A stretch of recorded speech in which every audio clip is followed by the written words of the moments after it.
Fidel Castro est l'une des figures les plus emblématiques de l'histoire du XXe siècle. En tant que leader de la révolution cubaine et chef du gouvernement cubain pendant des décennies, Castro a laissé un héritage durable et complexe. Rejoignez-nous pour cette exploration de 3 minutes de l'histoire remarquable de ce leader polarisant.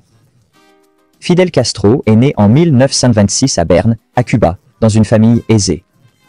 Il a grandi dans l'aisance, mais a été exposé aux inégalités socio-économiques de Cuba.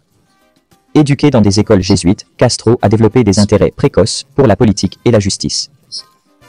À l'université de La Havane, il est devenu politiquement actif, motivé par le désir de réformer le système corrompu et inéquitable de Cuba sous le président Fulgencio Batista. En 1953, le parcours de Castro en tant que révolutionnaire a commencé avec l'attaque audacieuse mais infructueuse de la caserne Moncada visant à renverser le régime de Batista.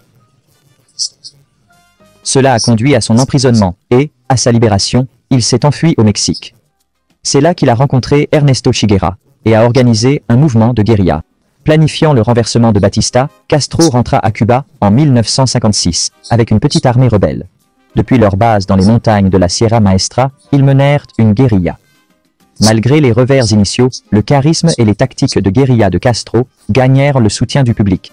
En 1959, ils renversèrent Batista avec succès. Castro devint le nouveau dirigeant de Cuba, promettant la liberté et la réforme. Une fois au pouvoir, Castro mit en œuvre des réformes socialistes radicales.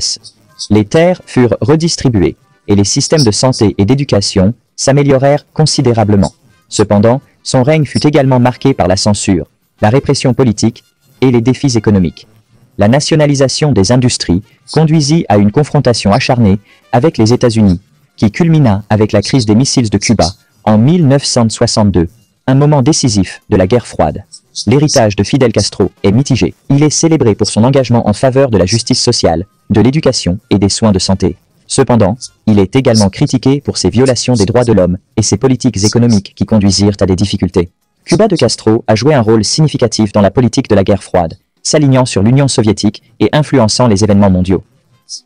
La vie de Fidel Castro a été un mélange d'idéalisme et d'autoritarisme, de révolution et de résistance, ce qui a fait de lui une figure controversée et durable de l'histoire du monde. Voilà, notre plongée rapide dans la vie de Fidel Castro est terminée. Que pensez-vous de son héritage? Si vous avez aimé ce voyage à travers l'histoire, n'oubliez pas d'aimer, de vous abonner et d'appuyer sur cette cloche de notification pour ne jamais manquer notre prochaine aventure. Merci de vous joindre à nous aujourd'hui. Jusqu'à la prochaine fois, continuez à explorer le passé et laissez-le inspirer votre avenir. C'est la série Timeless Titans, Icons of History. Au revoir.